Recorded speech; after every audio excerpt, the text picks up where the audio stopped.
We are starting a brand new series tonight called Road Signs.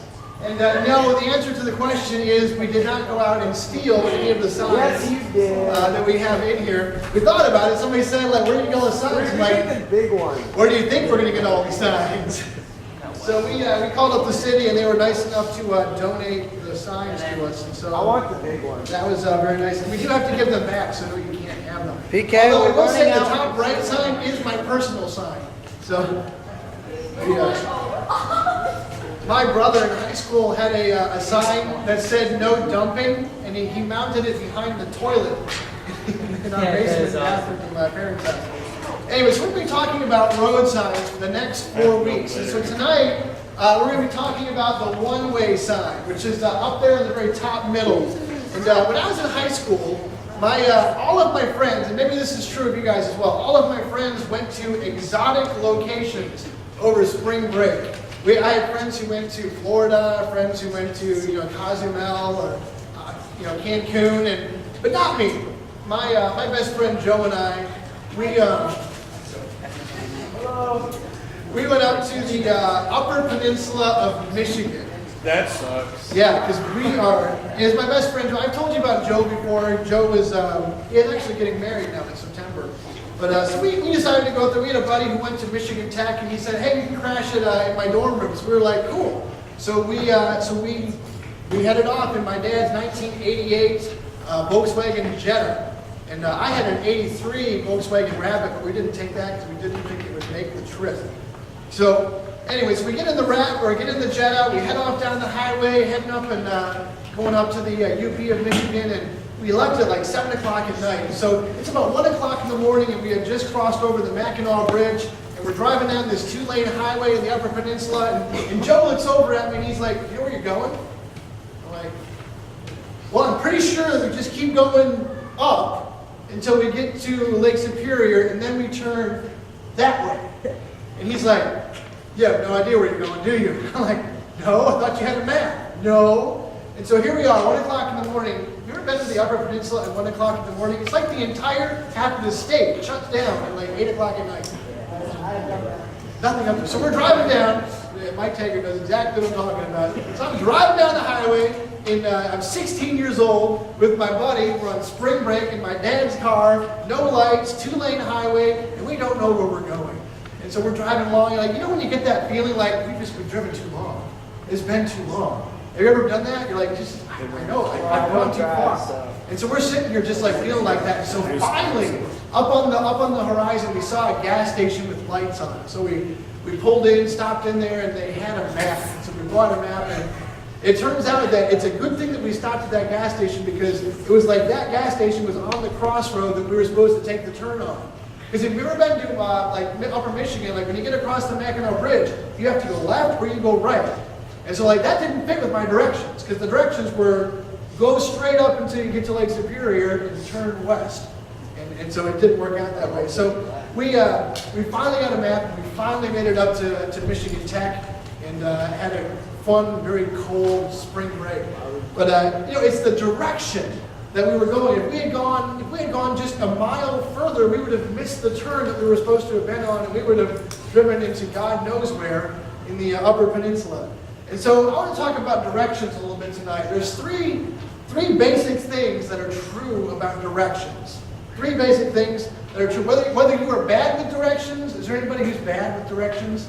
Like, good.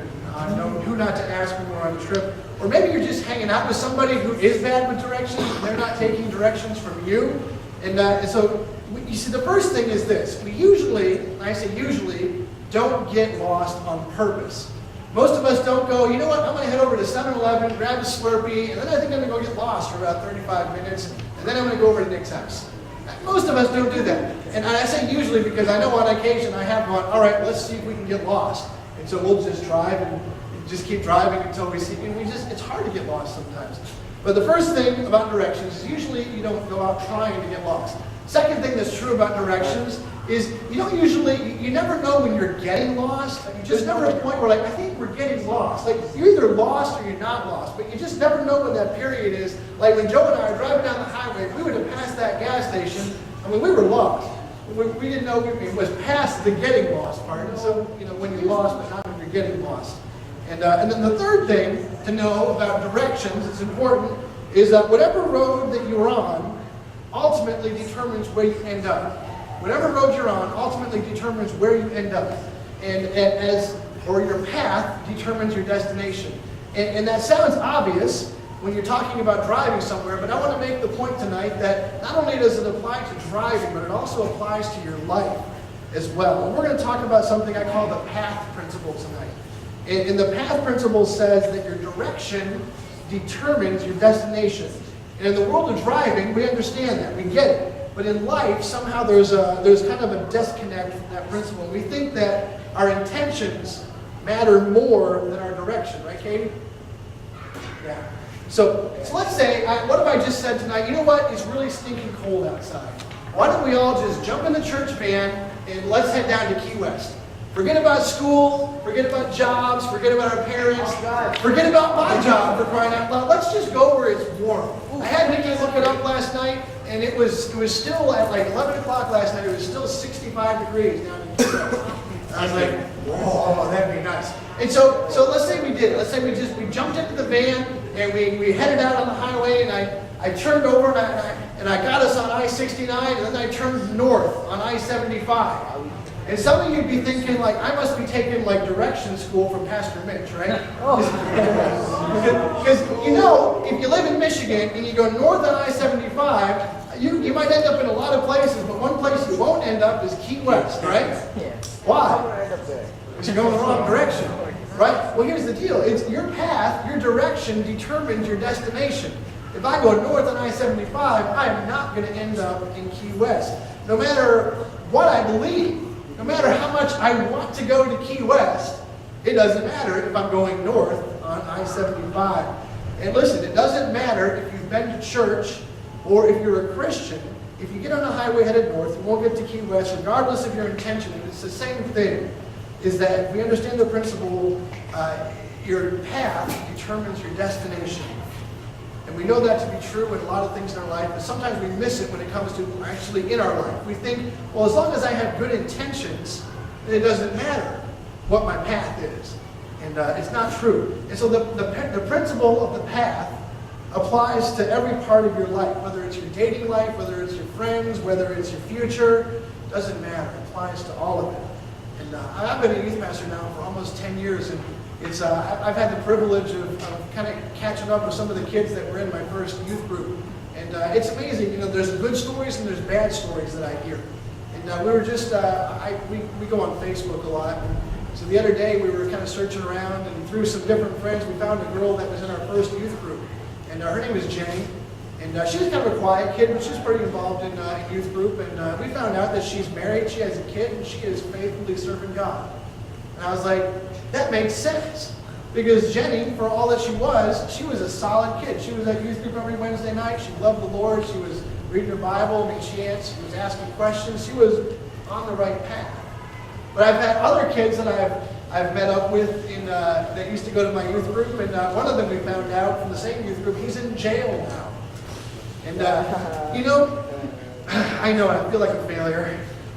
But, it's interesting because as you listen to the story, I can't help but think, like, where did you think you were going to end up? In some of the choices that we make and the path that we get ourselves on in life, sometimes you're like, well, and they start off saying things like, well, I planned on, or I thought I would, and I've chosen this path, or, whatever they say. But you're sitting there listening, and you're going, man, you make those choices, you get on that path, and your path, not your intention, determines your destination. And so it's not surprising sometimes where people end up. And so I want to just kind of dive into the Bible a little bit tonight.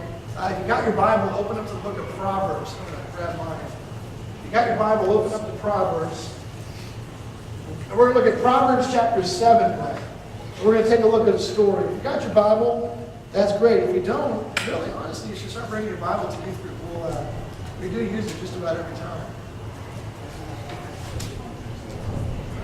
Now, we're going to look at Proverbs chapter 7 tonight. So if you want to open up to Proverbs chapter 7. Now, Proverbs was written by a guy who they say is the wisest man in the world, and I didn't realize.